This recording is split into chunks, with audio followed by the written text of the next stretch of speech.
Buenas noches, nos encontramos nuevamente en el Diplomado en Derecho Administrativo. Mi nombre es Enrique Guerrero González, soy abogado, profesor universitario y el día de hoy damos inicio al segundo módulo y la primera sesión que corresponde es a lo que se conoce como la simplificación administrativa.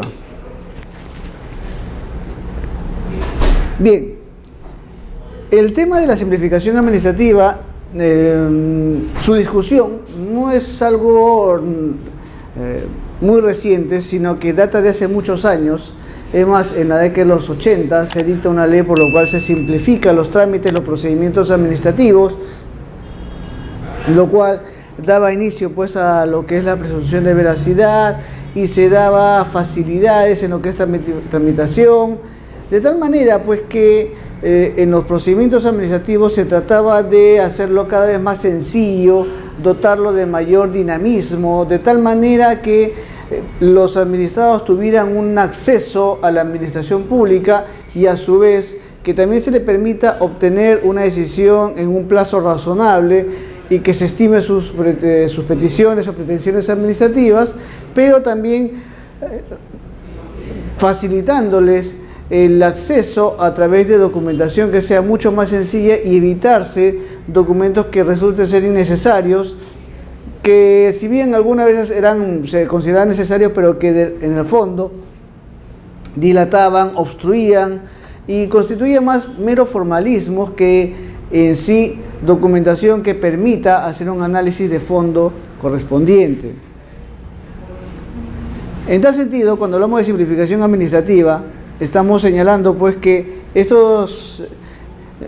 este tema va mucho en relación al principio de sencillez, de eficacia, simplicidad que está previsto en la Ley de Procedimiento Administrativo General, conforme lo señala el artículo primero de esta norma, el Decreto Legislativo 1246, que ha sido recientemente emitido en diciembre del año pasado, año 2016. Tenemos pues que esta ley de simplificación administrativa dicta medidas sobre simplificación y lo que busca es complementar los principios que sustentan el procedimiento administrativo, esto es, el debido procedimiento. Ya sabemos que el debido procedimiento pues es aquel donde se le permite a los administrados presentar documentación, ofrecer pruebas, producir pruebas, obtener decisiones debidamente motivadas, y asimismo también que éstas estén arregladas y que también le permitan pues obtener decisiones que sean respetuosas de sus derechos fundamentales, que está también y complementa la razonabilidad en la medida que al simplificar los trámites, al darle mayor dinamismo y evitar que se presente documentación innecesaria, esto va mucho a lo que es la equidad, a lo que es lo que debe haber una proporcionalidad entre los medios exigidos para obtener una decisión, como también el asunto de fondo y el bien jurídico tutelable. No olvidemos que los procedimientos administrativos salvaguardan intereses públicos y por lo tanto pues tiene mucho que ver con la razonabilidad en la medida que va a ser más equitativo, más proporcional la documentación que le sea exigible y además esto va también a aminorar los costos de los administrados en la medida que no se van a ver obligados a recurrir a otras entidades, recabar documentación a fin de presentarlas a la administración pública en la cual están tramitando su pretensión administrativa. En tal sentido pues le ahorra el costo, le ahorra tiempo, porque no olvidemos que también recurrir a una entidad implica tiempo, prácticamente un día o dos o quizá más, dependiendo el documento que se esté pretendiendo. Se puede perder hasta semanas al buscar una documentación y en algunos casos resulta pues absurdo alguna documentación, conforme veremos a continuación. También esta ley, este decreto legislativo que dicta medidas sobre simplificación complementa la celeridad en la medida que al hacerlo más dinámico, en consecuencia, se cumplen los plazos, no se puede sortear los plazos, no se puede omitir plazos, pero sin embargo se va a hacer más dinámico de tal manera que en función al derecho, al cumplimiento de los plazos que tienen los administrados, el procedimiento va a ser mucho más rápido, más dinámico, respetando los plazos, claro está, pero evitando formalismos que vayan a dilatar demasiado o demorar en demasía los trámites, los procedimientos administrativos. Y esto va a buscar también una contribución al principio de eficacia y simplicidad. Eficacia porque se va a buscar que los procedimientos administrativos cumplan su objeto, esto es lo que se vaya a resolver en la medida que la agilización, el dinamismo, el omitir documentación que resulte innecesaria va a permitir pues que se cumpla el objeto de cada procedimiento administrativo, y en tal sentido esto va a contribuir al principio de simplicidad porque los trámites obviamente van a ser mucho más sencillos. Entonces estas medidas que se han dictado son saludables, son beneficiosas a los procedimientos administrativos en la medida que van a contribuir a los principios de debido procedimiento, razonabilidad, celeridad, eficacia y simplicidad que están previstos en la Ley de Procedimiento Administrativo General, la Ley 2744, que no olvidemos ya deja el carácter supletorio y ahora es una ley de aplicación obligatoria aún en procedimientos administrativos de carácter especial. Y a su vez esto pues va a permitir agilizar los procedimientos, aminorar los costos de los administrados y también le va a facilitar el tiempo en la medida que van a ahorrarse pérdida de tiempo innecesaria y además dolor de cabeza. No olvidemos que cuando uno acude a una entidad pública a pedir documentación, por lo general termina con dolor de cabeza porque a veces se pide demasiados requisitos y el costo, la pérdida de tiempo altera muchas veces nuestro carácter, nuestro ánimo. Entonces esto ayuda pues bastante a los procedimientos administrativos y por lo tanto resultan ser mucho más beneficiosas. En tal sentido, contribuye a estos principios que hemos citado, los cuales deben aplicarse dentro de la actuación de toda entidad de la administración pública. El ámbito de aplicación es de aplicación a todas las entidades de la administración pública que están comprendidas en el artículo 1 o primero del título preliminar de la Ley 27444, que es la Ley del Procedimiento Administrativo General. Esta ley establece una interoperabilidad entre entidades de la administración pública, es decir, tiene que operar de una manera que exista una relación de operabilidad entre las diversas entidades de la administración pública, de tal manera que, y sobre todo ahora que todo está en la vía del internet, todo está a través de los procesos, software, entonces la mayor información que tengan van a tener que estar interconectadas muchas entidades, de tal manera que a través de los procedimientos que se habiliten a través de la informática, entonces pues las entidades van a tener que estar interconectadas y de manera tal que permita el acceso a información que tenga una entidad y que ésta sea de acceso fácil para otra entidad, a fin de recabar información respecto a un administrado o varios administrados que se encuentren realizando trámites en esta última entidad pública. Entonces, bajo este principio de interoperabilidad entre entidades de la administración pública, esta ley establece que las entidades de la administración pública de manera gratuita a través de la interoperabilidad interconectan, ponen a disposición, permiten el acceso o suministran información o base de datos actualizadas que suministren, recaben, sistematicen, creen o posean respecto de los usuarios o administrados que las demás entidades requieran necesariamente y de acuerdo a la ley para la tramitación de sus procedimientos administrativos y para sus actos de administración interna. Por ejemplo, si es que estuviéramos ante el caso de una persona que ya tiene derecho a la pensión, pero que por alguna circunstancia es necesario verificar si se encuentra en vida. Por ejemplo, si es que está haciendo los trámites una persona que goza del poder suficiente, que ha sido otorgado el poder, a fin de verificar si se encuentra en vida o no, se puede acceder fácilmente al RENIEC a fin de verificar si se encuentra pues en vida la persona del titular. Esto es muy importante porque va a agilizar los trámites. Y además, por ejemplo, se va a evitar que se presenten los famosos certificados de supervivencia, que realmente era absurdo, hay que señalarlo tal como es, porque no se le puede pedir a una persona que acredite estar vivo a través de un documento cuando está vivo y se percibe que está vivo. O sea, yo no puedo acreditar que estoy vivo y que el documento acredite que estoy vivo. Basta y sobra que me presente, firme, impregne mi huella digital y acredito que estoy vivo. O sea, un documento va a demostrar que estoy vivo, sería algo absurdo. Entonces, los certificados de supervivencia, como vamos a ver, ya pues no devienen innecesarios, sino que más bien eran trámites burocráticos y que encarecían incluso los procedimientos administrativos. Entonces, esto es muy beneficioso por cuanto se va a suministrar información de una entidad pública que posea determinada información sobre administrados o usuarios para que sea de fácil acceso a otras entidades en las cuales se viene tramitando diversos procedimientos administrativos. En casos en los cuales la información o datos se encuentren protegidos bajo la Ley 29733, que es la Ley de Protección de Datos Personales, las entidades de la administración pública deben obtener la autorización expresa e indubitable del usuario o administrado para acceder a dicha información o datos. Obvio. ¿Por qué razón? Porque estamos hablando de la Ley 29733, que es la Ley de Protección de Datos Personales.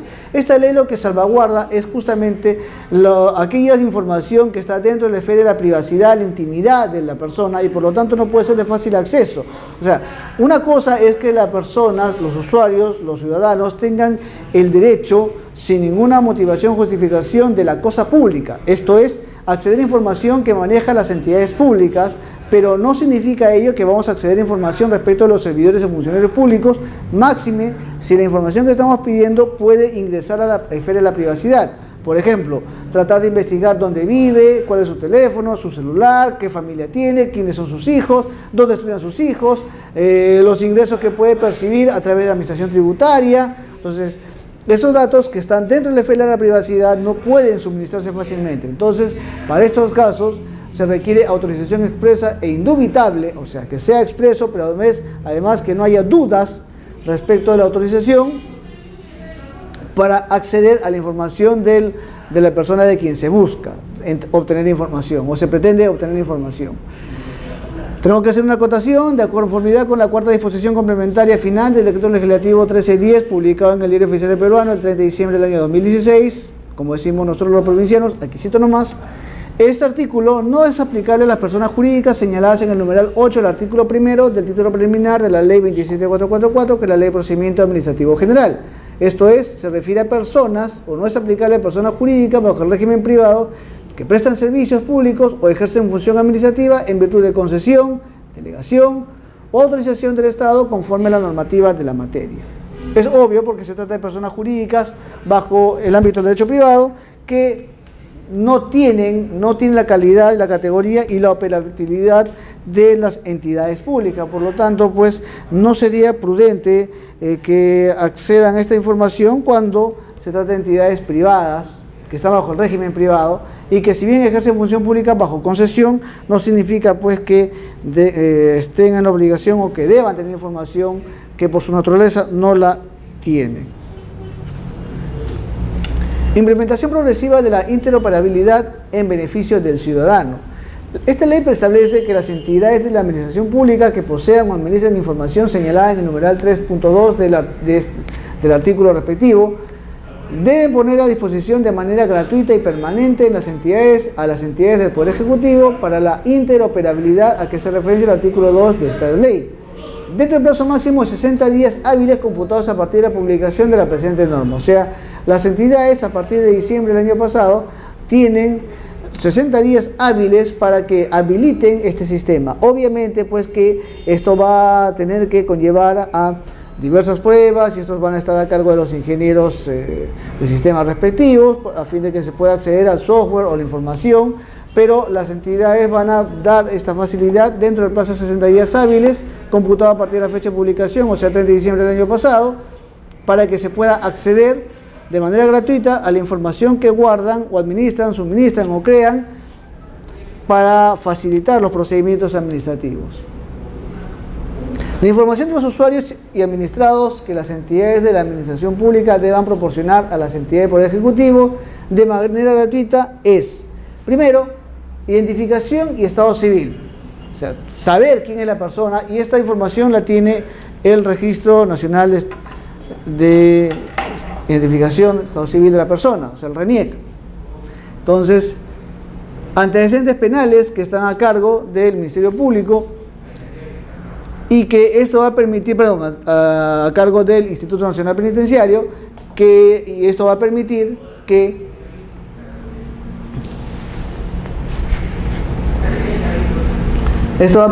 pues que la persona acceda a la información de determinado usuario. Por ejemplo, si es que ha tenido ingresos a los establecimientos penales como interno, en la calidad de interno, entonces va a permitir que a través del acceso del sistema la entidad que lo requiera va a acceder a la información que es de propiedad o titularidad en el Instituto Nacional Penitenciario. Antecedentes judiciales referidos a si una persona ha tenido procesos judiciales, principalmente de carácter penal, que pueda interferir en la función que va a desempeñar o está desempeñando. Antecedentes policiales, si es que si alguna persona ha tenido pues algún ingreso en calidad de denunciado o ha tenido algún antecedente registrado en alguna comisaría, producto de algún altercado que está registrado debidamente. Grados y títulos a través de, en este caso, del SUNEDO, que es la entidad pública que se encarga de salvaguardar la información respecto a los grados y títulos obtenidos a través de universidades, sea privadas o nacionales. Vigencia de poderes y designación de representantes legales, que se encuentra a cargo de la Superintendencia Nacional de Registros Públicos, la SUNAR. Titularidad o dominio de bienes sobre bienes registrados. Vemos pues que esta información más es de uso pues cotidiano. Es de un uso cotidiano, no es de un uso complejo, sino cotidiano, permanente, muy continuo. Diario se puede decir que estos trámites se ven en la administración pública. ¿Y para qué es importante? Para saber justamente alguna información básica, sustancial de los ciudadanos. Por ejemplo, el estado civil de las personas, saber si primero está con vida, segundo su estado civil, si es soltero, casado, viudo, divorciado. Esto es importante, por ejemplo, si es que se necesita saber respecto a alguna información. Por ejemplo, si es que pretende casarse, necesariamente tiene que saber si su estado civil es el que manifiesta, ya sea si es soltero, si realmente es soltero. Antecedentes penales, si tuvo algún ingreso al centro penitenciario, judiciales, si tiene un proceso judicial con el Estado, principalmente de carácter penal, policial, grados y títulos. Esto, si vemos, más se enmarca, más se enfoca a documentación, pues que en lo cotidiano más se usa, no digo que sean los únicos, más se usa cuando estamos postulando un puesto de trabajo. Entonces nos piden antecedentes, que es lógico, es legítimo, antecedentes penales, policiales, judiciales, si es que obran los grados y títulos, si están registrados o no, y si es titulado principalmente. Por ejemplo, si es que hay personas, los que trabajamos para el sector público no me dejarán mentir, a veces se ha advertido que personas declaren que tienen grados, tienen títulos, y sin embargo la documentación que han presentado no es veraz y ha sido desconocida por las universidades a las cuales se hacía mención, las cuales manifestaban que ese documento no les correspondía. Entonces, esto es muy importante porque a través del acceso, a través del curso de información directo, inmediato, se va a poder obtener información respecto de determinadas entidades públicas y la información que éstas tengan sobre los usuarios o administrados que están realizando trámites y procedimientos administrativos. Prohibición de la exigencia de la información a los usuarios y administrados. Las entidades de la administración pública están prohibidas de exigir a los administrados usuarios información que puedan obtener directamente mediante la interoperabilidad a que se refieren los artículos 2 y 3 de este decreto legislativo, que es lo cual nos hemos señalado. Entonces, hacemos una anotación que de conformidad con la cuarta disposición complementaria del final del decreto legislativo 1310, también publicado el 30 de diciembre del año 2016, se dispone que este artículo no es aplicable a las personas jurídicas señaladas en el artículo 8 del artículo 1, numeral 8 del artículo 1 del título preliminar de la Ley 27444, la Ley de Procedimiento Administrativo General, que se refiere a personas jurídicas bajo el régimen privado que prestan servicios públicos o ejerzan función administrativa en virtud de concesión, delegación o autorización del Estado conforme a la normativa de la materia. Esto, en consecuencia, significa que las entidades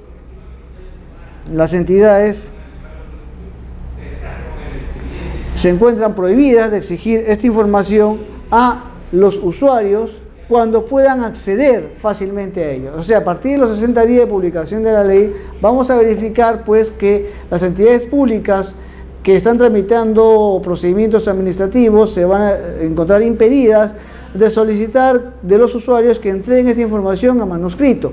Y esto obviamente ya va a ser un contrasentido por cuanto ya la ley les obliga a acceder de manera gratuita a través del sistema interoperativo respecto a la información sobre estado civil, sobre antecedentes policiales, penales, judiciales, registros públicos, poderes, Entonces, esta información ya resulta pues innecesaria pedirla al usuario.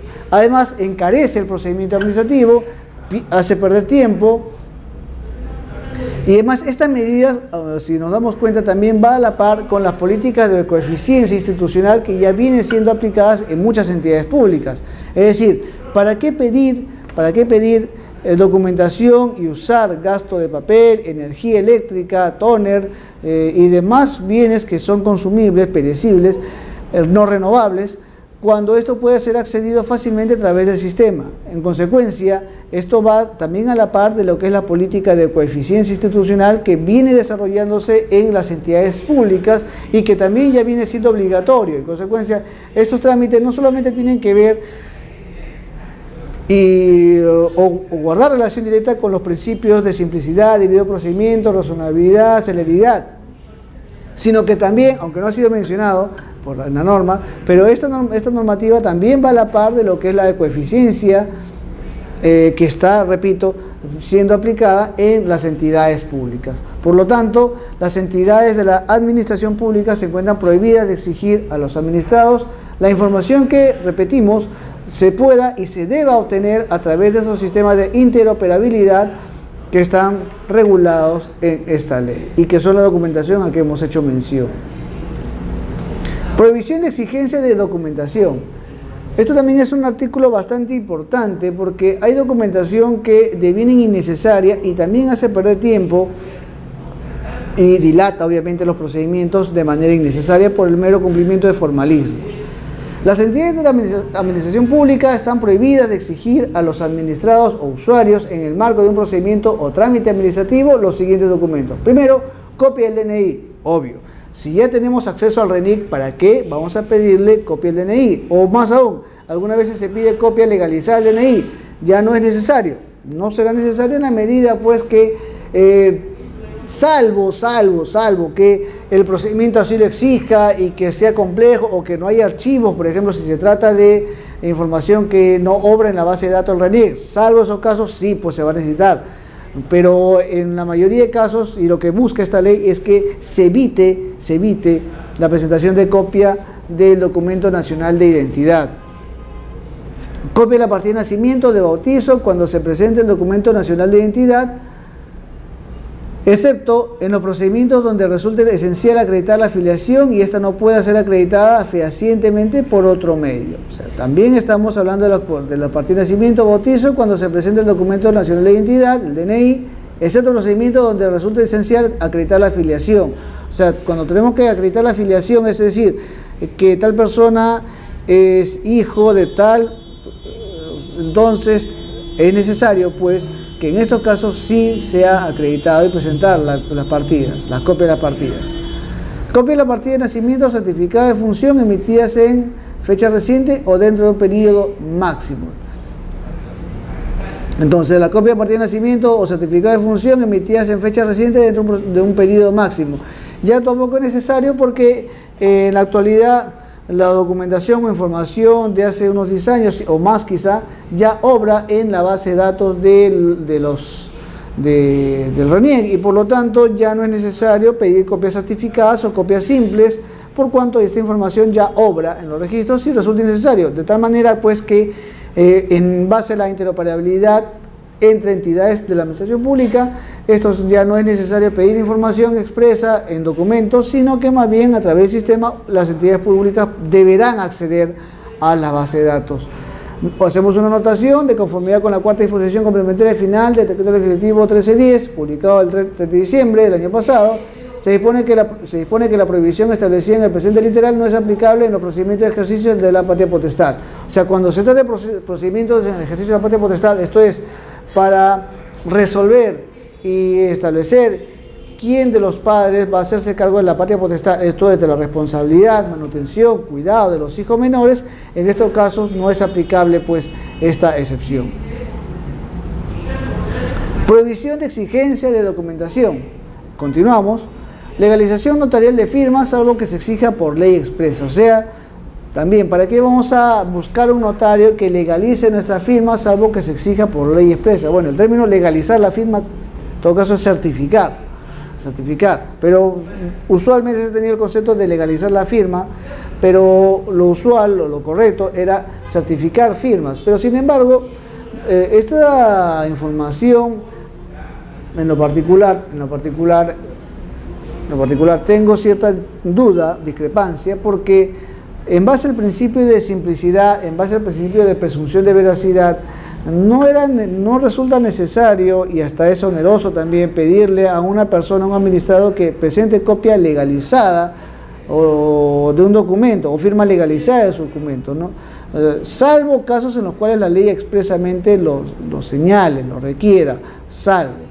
Sé que esto es contradictorio porque puede alterar, o se puede dar lugar a alteración de la seguridad jurídica. Sin embargo, tenemos que ser conscientes que la tendencia del procedimiento administrativo es a simplificarlo, hacerlo más sencillo, de tal manera que no se exija documentación que pueda redundar en formalismos o que también encarezca el servicio público.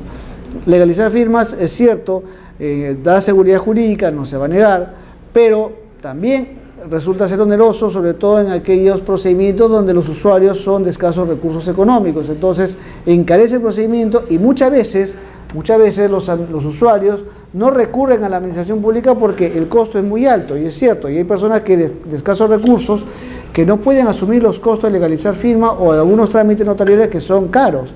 Entonces, esto ya no va a ser necesario legalizar la firma ante notario público, salvo que se exija por ley expresa, salvo que algún procedimiento regulado por una ley específicamente así lo señale. Si no, ya no será necesario la exigencia de legalizar las firmas. Copia de la ficha del RUC o certificado de información registrada en la Superintendencia Nacional de Aduanas y Administración Tributaria tampoco ya no es exigencia, porque esta información tiene que ser también contribuida, tiene que ser otorgada o de fácil acceso de parte de la SUNAT hacia las demás entidades públicas.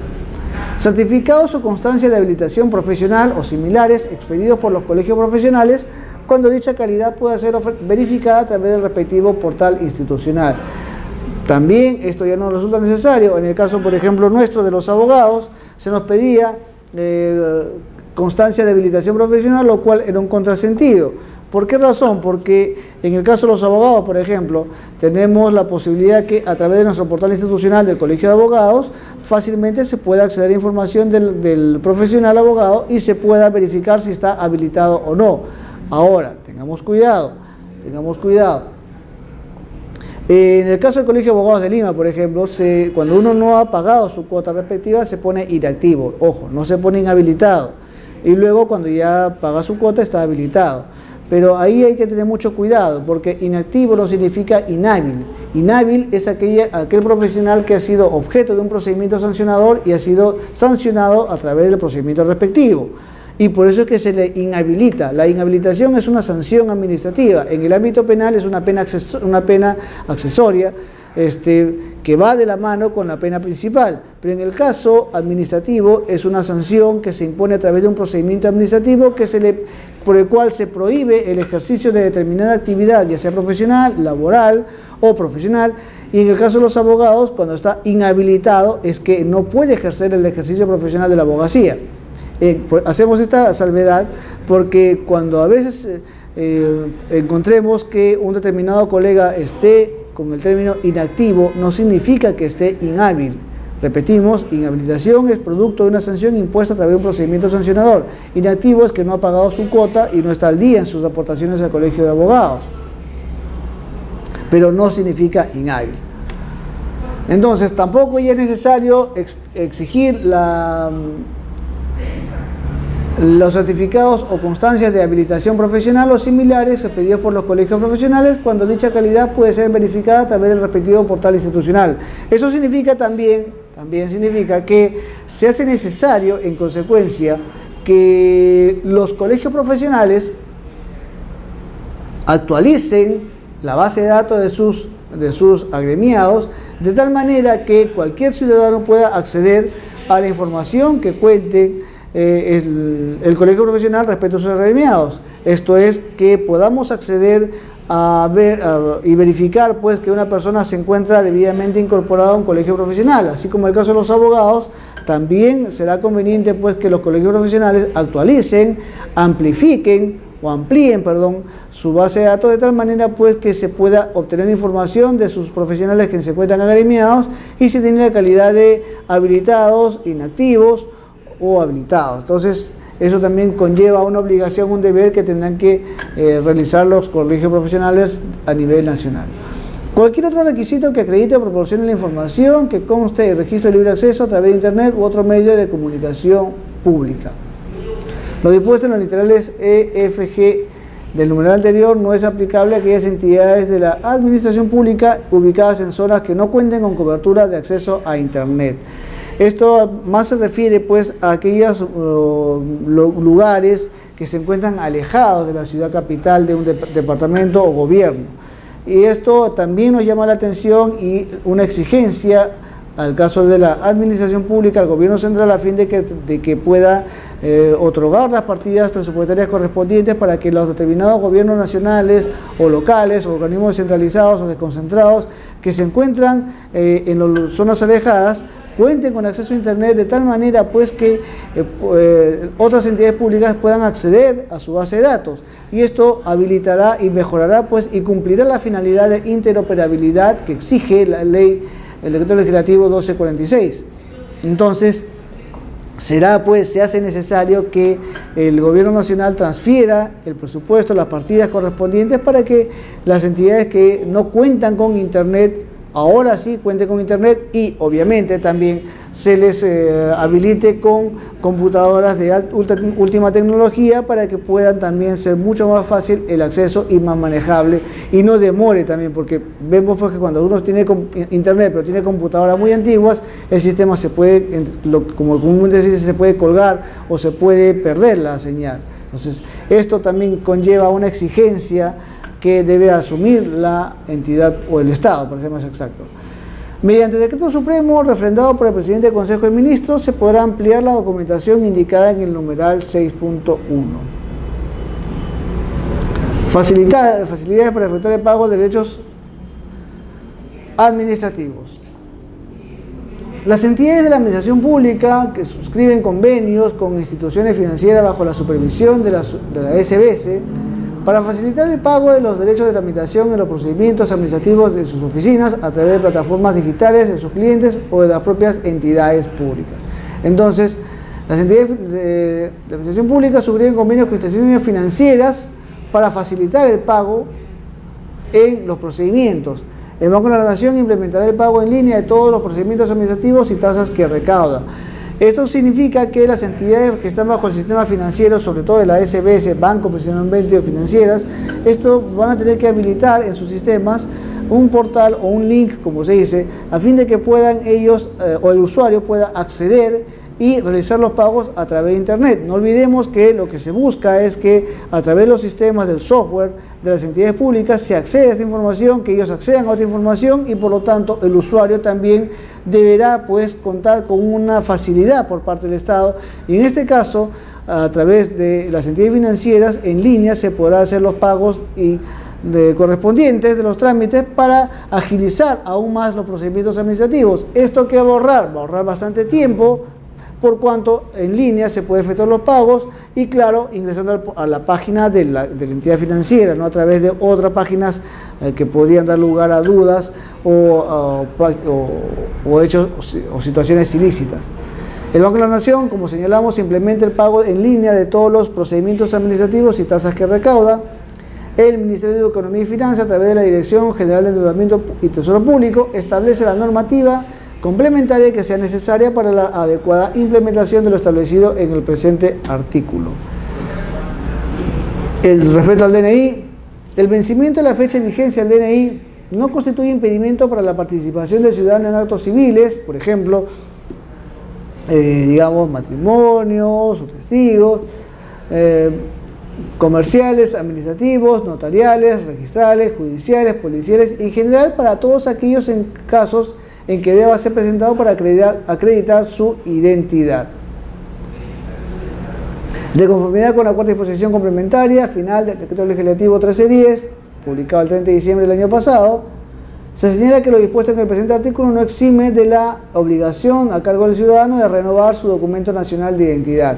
Claro, porque aquí estamos hablando solamente que en caso de caducidad el DNI va a permitir ser usado, se permite ser usado el DNI solamente para acreditar la identidad. Esto es, si yo, Enrique Guerrero, caducó mi DNI, entonces me va a servir para identificarme como tal.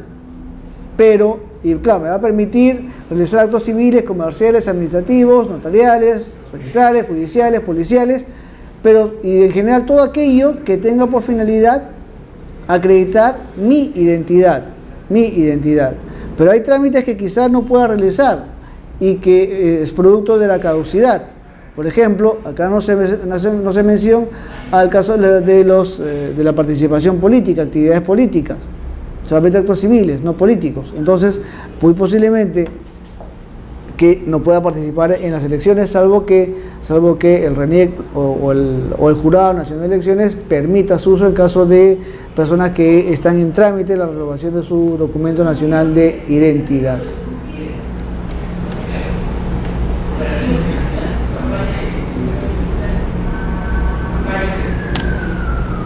Emisión gratuita de la primera copia certificada de denuncia policial.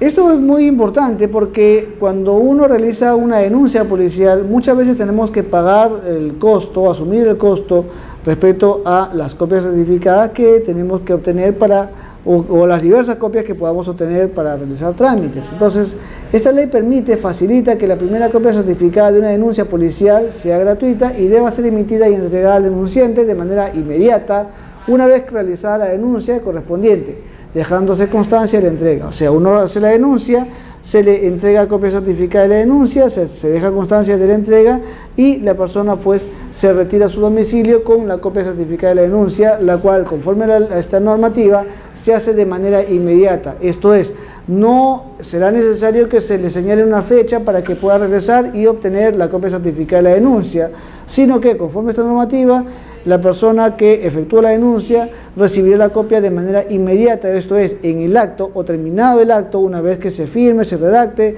por la autoridad policial respectiva, se le entregará pues la copia certificada y además esta emisión es gratuita, o sea, no tiene que pagar absolutamente nada, ninguna tasa o especie valorada que se efectúa entre el Banco de la Nación o se efectúa en el Banco de la Nación. Por lo tanto, pues esta denuncia, como repetimos, es totalmente gratuita y a su vez es inmediata. Es una buena medida porque facilita los casos de denuncia de pérdidas, robos o en fin, cualquier denuncia que se efectúe ante las entidades de la Policía Nacional, a las comisarías de la Policía Nacional del Perú. Eliminación de la exigencia de certificado de supervivencia y otras constancias de sobrevivencia.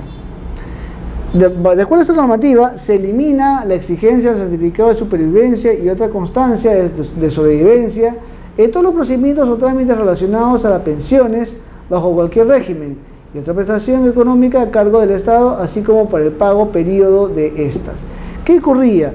Que muchas veces, sobre todo conforme señala acá la normativa, en materia de pensiones se exigía que el usuario tenía que presentar el certificado de supervivencia a fin de que se le otorgue la pensión correspondiente. La pregunta es, ¿era dable que a una persona mayor de edad, anciana, de tercera edad, de 70 años, que es la edad para ya pedir pensión obligatoria, se le tenga que exigir un certificado de supervivencia? O sea, ¿esta situación no mellaba su dignidad?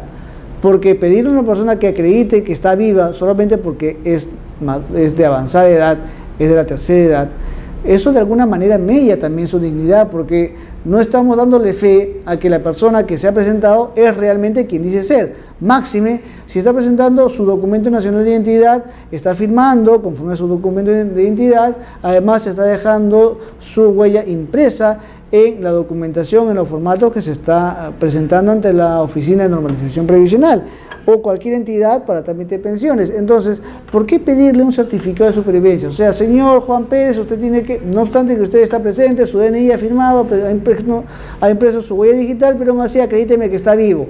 Y la única forma de acreditar que está vivo es un papel, un documento. Momento. O sea, le damos más valor al documento que al hecho que la persona está evidenciando de manera indubitable estar viva. O sea, nuestra vida depende de un documento, tenemos que mostrar de estar vivos solamente con un documento. ¿Y dónde queda pues la inmediatez?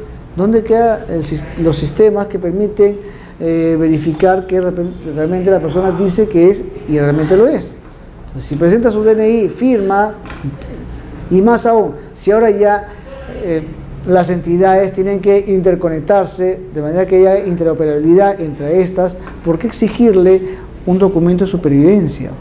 Nosotros que tenemos familiares de avanzada edad, de tercera edad, realmente nos causaba indignación ver que se exija un certificado de supervivencia, porque eso es humillante.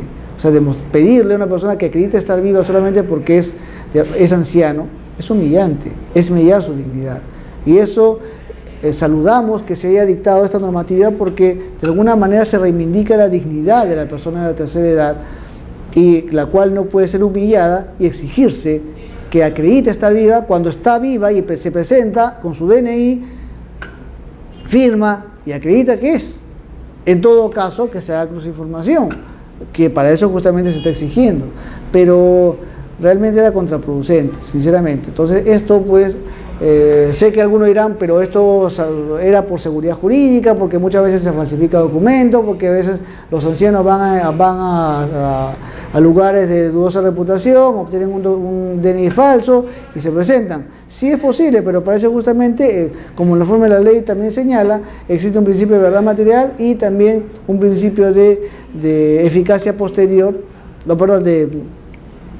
de control posterior, de tal manera pues que las entidades públicas tenían la obligación y tienen la obligación de corroborar la información que le ha sido proporcionada. Entonces, bajo el principio del privilegio y control posterior, las entidades públicas tienen la obligación de verificar que la persona que dice es realmente lo sea. Entonces, ¿por qué exigir un documento que acredite que esté vivo cuando realmente lo está?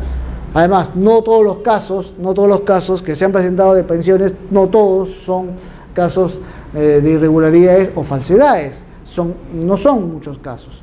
Entonces, pues, creemos que esta medida es bastante saludable, reivindica la dignidad de las personas de avanzada edad y pues obliga a que las entidades, sobre todo la ONP, trate quizá con un poquito más de celeridad los trámites de pensiones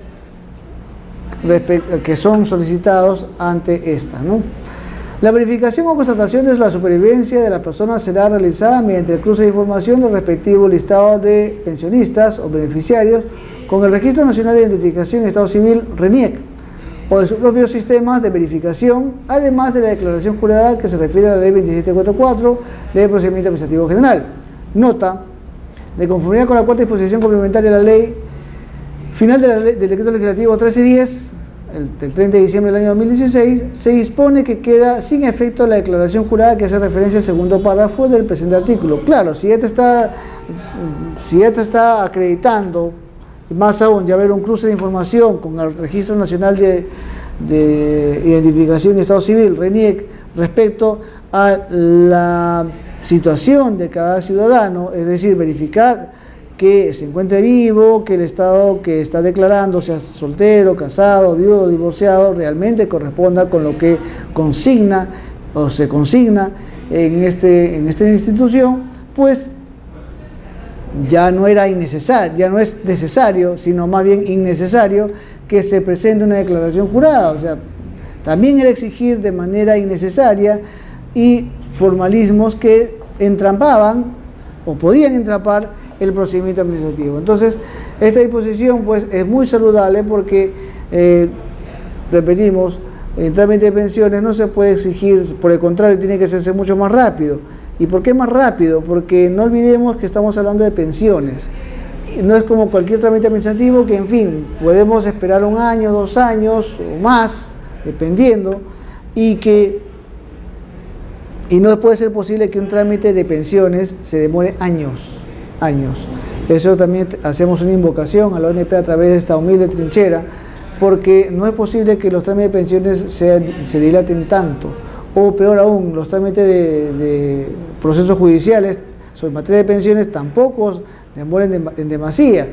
Y la razón es muy obvia, porque estamos ante situaciones de personas de avanzada edad, Es decir, no olvidemos que la demora en una tramitación de una pensión le va a perjudicar, no se trata de cualquier ciudadano, sino una persona de avanzada edad que, por la atención misma, pues, obviamente que son personas mucho más frágiles en el ámbito subjetivo y también en su estado de salud.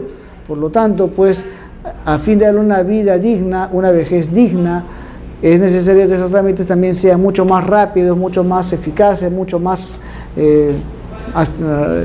que cumpla con el principio de celeridad, de tal manera pues que no se tenga que exponer a estas personas de avanzada edad a trámites innecesarios o que de alguna manera pues puedan significar un trato no acorde a su dignidad. Prohibición de requerir el certificado de mudanza o domiciliaria u otras constancias de similar naturaleza. Esta normativa prohíbe exigir el certificado de mudanza domiciliaria u otras constancias de similar naturaleza. ¿Por qué razón? Porque no olvidemos que en el caso de mudanzas, muchas veces pues se exige documentación que a veces no se contaba, no se tenía a la mano. Por ejemplo, digamos, cuando se trata de bienes, bueno, mudanza propiamente, ¿no? Se traslada muebles, televisores, en fin, diversos enseres, y a veces no se cuenta con la factura porque a veces, o la boleta o comprobante de pago, porque son bienes que son antiguos, ¿no? Entonces, pues, pedir acreditación, y si era detenido una persona y no acreditaba, podían pensar que era un robo, entonces generaba pues muchos problemas, y mientras se aclaraba la situación, obviamente que esto pues pasaba mucho tiempo y era perjudicial para los ciudadanos. Entonces, esta normativa prohíbe exigir el certificado de mudanza domiciliaria u otras constancias de similar naturaleza. Sin embargo, para el transporte de bienes, muebles y el ser en mudanza, solo será exigible al transportista una declaración jurada suscrita por el usuario del servicio que indique los puntos de partida y destino y la relación de bienes a trasladar. Obvio, ahí sí está bien, no vamos a exigir certificado de mudanza. Sin embargo, al transportista se le va a exigir que a partir de ahora una declaración jurada suscrita por el usuario, o sea, la persona que contrató el transporte, que indique pues los puntos de partida y destino, o sea, de dónde parte, el lugar exacto donde parte, el destino final, hacia dónde va a llevar y la relación de bienes a trasladar. Esto es muy importante. Entonces, cuando sea detenido por algún funcionario o un policía, un miembro de la Policía Nacional de Perú, entonces se le mostrará la declaración jurada. Obviamente que el agente policial verificará la información a través de la constatación in situ, y esto pues permitirá que, una vez verificada la veracidad, pueda ser trasladado. Esto significa, pues, haciendo una interpretación en contrario, que si no hay esa declaración jurada y no hay una relación del lugar de partida y destino, como también no hay una relación de los bienes o enseres que está siendo objeto de traslado, ya el funcionario o el policial presumirá que estamos ante un hecho que es ilícito, no digo delictivo, sino ilícito al margen de la ley, y que pues ameritará su tratamiento correspondiente o investigación correspondiente, ¿no? Entonces, ¿qué exige la normativa en consecuencia? Ya no vamos a dar o a exigir un certificado de mudanzas o permisos especiales, sino que vamos a tener que firmar una declaración jurada indicando el lugar de partida, el lugar de destino, y también establecer pues una relación de los bienes que son objeto de traslado.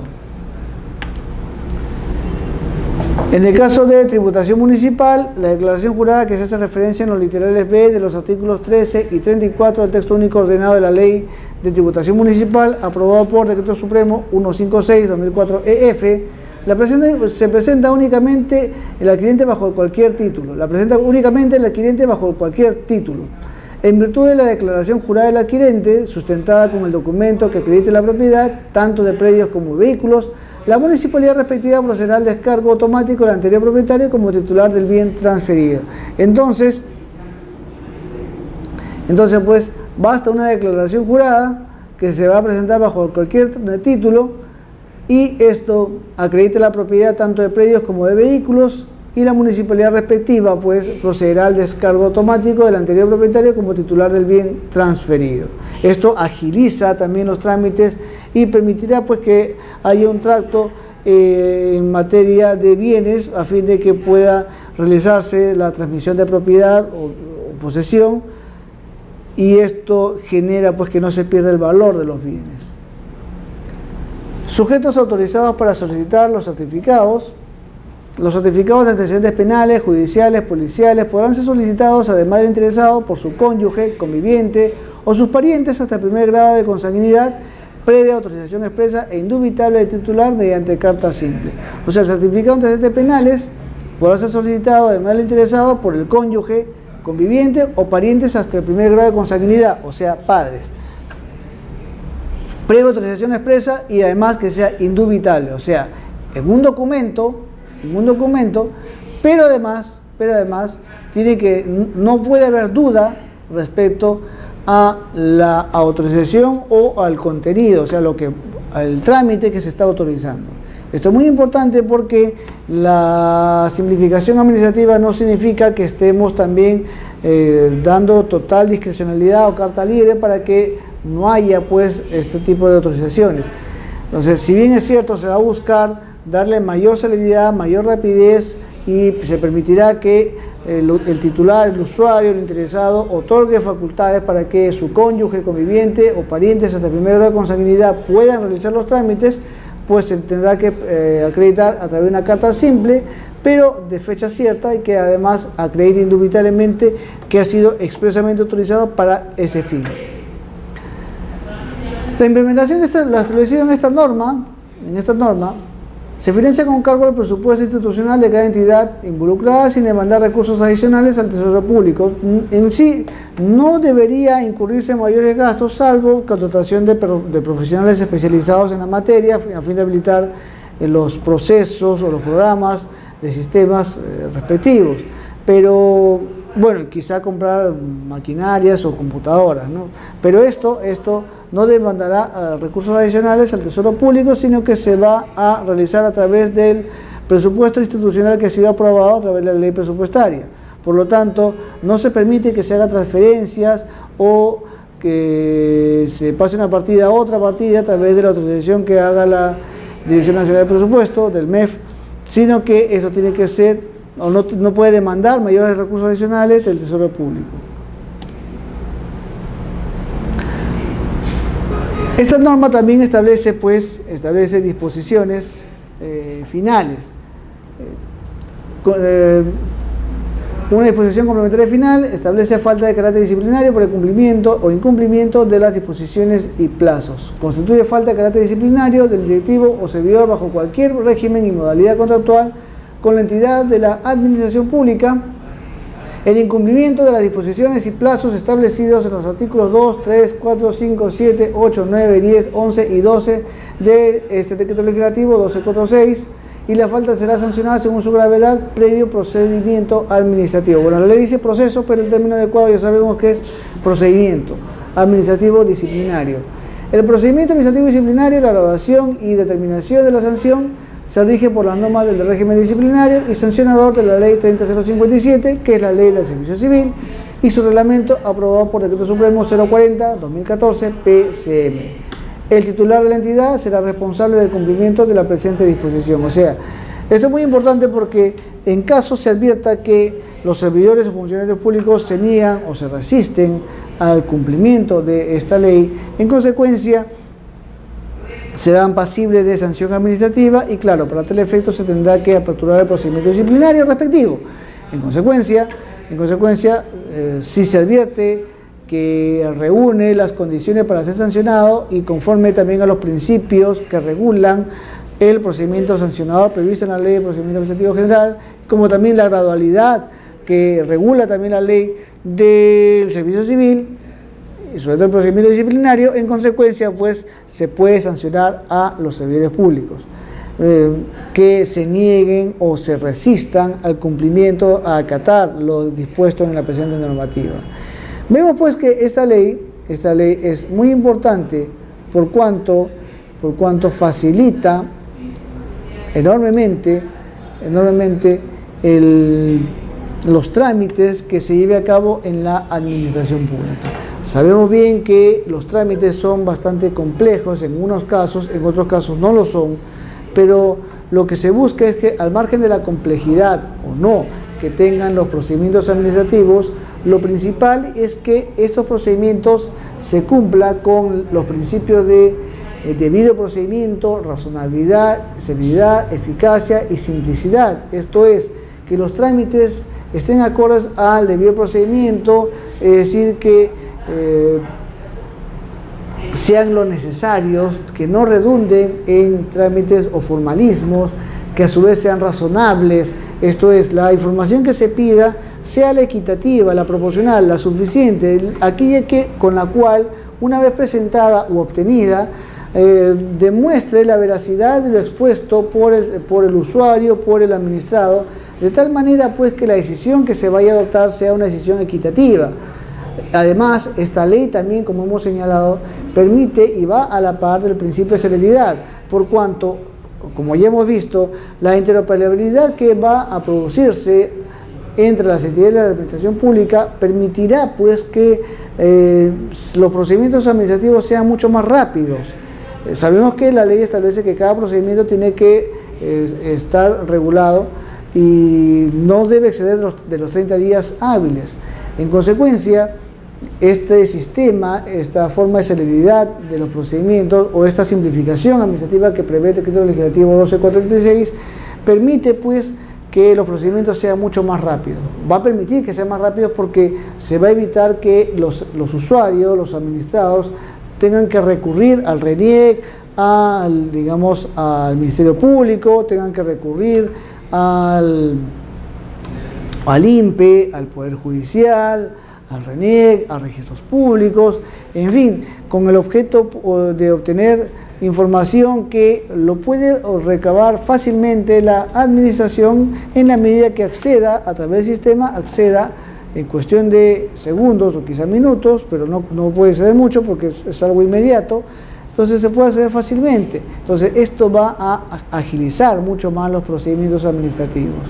Esto también, conforme hemos señalado, va a la par de lo que es la política de coeficiencia institucional, que ya viene siendo aplicada y exigida en muchas entidades públicas.